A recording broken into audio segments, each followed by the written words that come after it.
What's going on, Quick Talk listeners? Josh here. This is my first public service announcement. I don't really think I'll be doing tons of these. I'm trying to think through if there's other use cases, but the president of the International Window Cleaning Association had asked if he could make an announcement about some big changes coming through this year for OSHA. And as much as I don't like talking about safety and the technical side of the business, I thought it would be valuable to distribute this out because the fines through OSHA are like ridiculous if you're not compliant and stuff like that. So it's a short interview, but he covers some good information that you need to know about some of the changes. This is not just for cleaning businesses, but for anybody that has any workers ever working at heights, things like that. The other thing I wanted to do is let you know that this Wednesday at 8 p.m., I am doing a webinar doing a demo and a tour of Brian's new employee course. It's called the Ultimate Rockstar Employee Toolkit. I know that's a long title. It's the best I could come up with. Basically, it is everything. All the systems, processes, step by step, broken into a video training program that Brian put together. Brian didn't ask me to put this together. I asked Brian to put it together. He has an incredible system for recruiting and attracting and interviewing and hiring and vetting and developing A players inside of his service company, and you need to check it out. So at least on Wednesday, if you want to hang out, it's just a free webinar. I'm going to show you what it looks like, what's included. It's an inexpensive course. It's not like some huge giant thing, but it's so important. And look, why reinvent the wheel? Seriously. Are you going to hire someone this year? Well, then hire them the way that Brian teaches so that they're an A player. Are you going to grow your business? Well, then buy the course, or at least come check it out, and we can chat, and you can ask questions directly to Brian. So to do that, go to automategrowsell.com/employees. That's automategrowsell.com/employees, and I'll see you on Wednesday. If you're listening to this after Wednesday, no worries. You can just go watch the replay at automategrowsell.com/employees. Hey everybody, Josh here with the Quick Talk Podcast. How the heck are ya? Today, I have a public service announcement. And you're thinking, Josh, you've never had a public service announcement. And I know, I'm kind of excited. It's a new thing, but it's actually a semi-serious issue, and it has to do with OSHA. Don't stop listening. I'm not going to bore your head off. But there is a really important update that's come through for OSHA, and I feel like all you guys might need to know it, and I'm sure that you need to know it. So I had the great pleasure of connecting with Jason York. Now, he's the president of the IWCA. If you don't know what that is, you can go to IWCA.org. It's the International Window Cleaning Association, and essentially they try to like raise the level of professionalism and training for window cleaning companies. And they've been around a very long time. They know what they're doing, and one of the things they specialize on is information like this. So, Jason, thanks for coming on and giving me a few minutes to kind of unpack this whole thing. Thank you, Josh. I appreciate you giving the time in your podcast because it's kind of important to a small business owner that might not know about government regulations and when they change. And there's a really important deadline for not only window cleaners, but people that do power washing, other trades that involve getting on ladders and working at heights. And yeah, if I can be on your podcast and share that information, I absolutely want to. Yeah, well, it's in the true spirit of what the IWCA is for, which is to help educate and raise people's safety and awareness and stuff. And, you know, I think the little guy out there hustling and grinding to survive, he's not thinking about this. I guarantee most of them are not thinking about this. But there's some serious consequences if you don't think of this. I don't want to be a negative Nelly, but, you know, OSHA, when they drop the hammer on you, it can be pretty devastating, right? Do you have any experience with what the bad side looks like if someone isn't compliant? What can even happen to a small business, Jason? For my business, I know a major OSHA violation is closing the doors. The fine structure is not gentle, and for good reason. They're there to make sure that we're working in a safe environment. But fortunately, we've never had any violations. But I've talked to other window cleaners, and, you know, as simple as driving a lift across the parking lot can be $12,000. That's a big hit for me. I got to imagine it's a big hit for any small business person. So, yeah. Did you say driving a lift across the parking lot is a $12,000 OSHA fine? if you're not secured, if your harness is not secured to the lift. I've Yes, literally correct. done that 17 times back in the day with my business. I totally dodged a bullet there. Oh my word. Okay.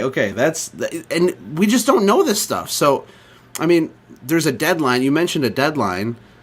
Two questions. Yep. When's the deadline? What are the changes that have come down the pike here? And, how can people learn about all this stuff that we need to know? Well, I hope you got a lot of time. No, Well, give us the top big ones. The big new news, so to speak, is the OSHA changed a regulation called the Walking Working Surfaces Regulation. It applies to any general industry, not necessarily construction. So general industry is anyone that is working in general industry, i.e. window cleaning, janitorial work, a tree guy.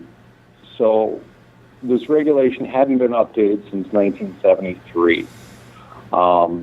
And they finally came to a consensus on a lot of safe practices.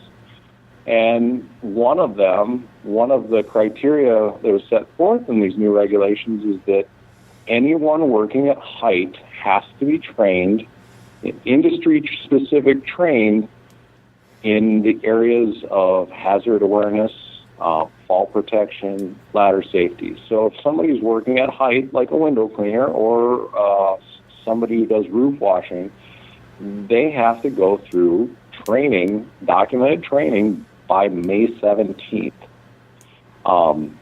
That's right around the corner.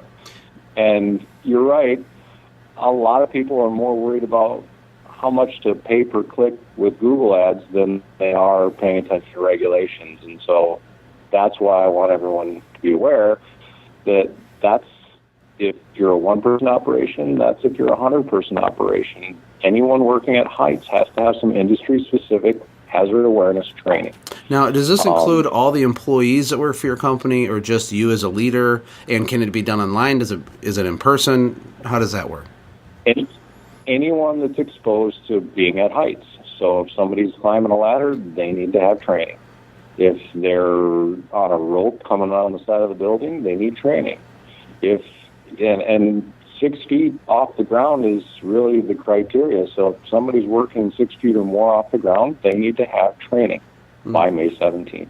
Okay, and can they get the training is it web-based, or do they have to go somewhere for a class? Or where can they get the training? Obviously, the IWCA provides the training, but how is it administered? Obviously, we've got multiple ways. The best is always live and in person because you have an interactive, qualified instructor that can answer specific questions. Not everyone can get to a training. We have one scheduled in New Jersey coming up on April 28th. Then after that, we'll have a few more throughout this year. Another option that people can, if they can't make it to a live training, is we've just started a new online interactive program, and we have online media. In some cases, it's just strictly video format. In some cases, it's an interactive software. Nonetheless, it's all documented because it is a campus-style online training. So you can keep track of how long somebody was online, how many questions they got wrong, when they got them wrong. It's all documented, and that's the type of stuff you need for a basic safety program, is to have that stuff documented. Yeah, that's good. That's good. Obviously, we've got the resources through our association. You don't have to be a member. Obviously, there's member pricing that's a little better.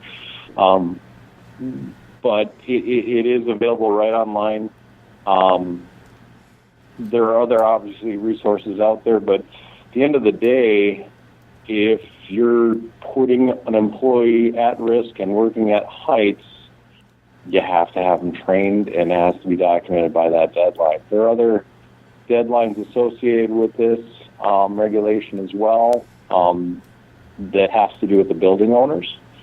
So if somebody's doing commercial work and they're using rope descent to access windows, as of I believe it's November 10th of this year, the building owners have to have certified anchorages installed in their building, and they all have to be inspected and certified before somebody can work on them. It's a pretty serious thing. And, all joking aside, all of your employees are under your responsibility as a business owner. And we do need to be very serious about the safety of our staff, not just for them and for ourselves and for financial and liability reasons, but for their families and because it's the right thing to do. And even though it might be a little inconvenient to do a training, it's not a big deal. And it's an investment in your safety and your company's safety. I think it's well worth it, and I thought it was valuable information that needed to get out there. So guys, listen, share this. Let your colleagues know in other industries. And last question, Jason, is can people in other industries other than window cleaning as non-members, can they take the training through the IWCA? Oh, absolutely. Absolutely. There's obviously some modules, like our foundation course, is more window cleaning specific because it introduces the tools and talks a little more about windows. But we do have online lift training and RDS training, and those transcend industries for sure and aren't window cleaning specific. And if they have further questions or want more specifics, everybody, you can just go to IWCA.org. That's IWCA.org. It stands for International Window Cleaning Association. Jason, I really appreciate you, enlightening us with this. Is there any other closing thoughts or important points you want to make before we let you go? Likewise, I appreciate the time on your podcast. Again, if anyone has any questions, reach out to our association. You don't have to have a membership to get the information that you need. It's just part of our mission to get the information into the hands of as many people as possible because, it's your livelihood and you want to protect it. Learning more and educating your staff is a big part of that. So, yeah, and actually, I forgot what is the cost associated with the ladder training or the updated safety training? Is there a range or a certain price? The pricing is on the Campus IWCA website. It does range and vary. Like our foundations course, which is a general safety for window cleaning course, that it's priced. I think it's $75 for one. But if you buy a 10-pack, it goes down to $55 each. So those are the member prices. So they're different pricing, different modules. Some are complimentary with membership. Some cost a little bit. But there's all different price structures. Okay, perfect. Well, thank you so much for the info, Jason. Hopefully we can connect more in the future, and good luck. You've been the new president for IWCA just for a short time, and hopefully you can do some great things with the organization. Thank you.